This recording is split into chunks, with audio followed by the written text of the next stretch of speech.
So when we talk about the regional interdependence model, you guys have heard us discuss this a lot, especially when we're talking the corrective exercise, when we're going over the corrective exercise information. And so, I mean, when we think about this, it's basically why we do the 5 kinetic chain checkpoints.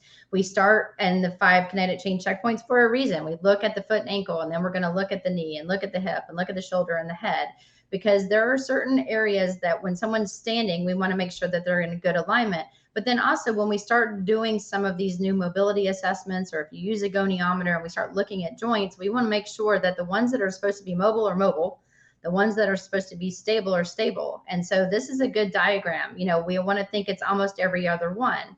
And people are like, I don't understand, but you want approximately 20 degrees of dorsiflexion in your ankle. If not, at least, 10 to 15 to walk properly without severe compensation of external rotation.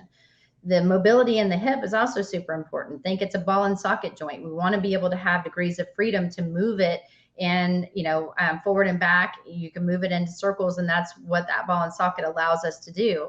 And in between that is the knee. And we've said this in many of our other webinars that we've done. Unfortunately, the knee is told what to do by the hip and the ankle. And if both of those are not mobile like they're supposed to be, then what ends up happening is we might see the knee adduct. We might see, things happening that aren't going to be the safest, especially when you start adding power and rotational stresses to especially the lower body.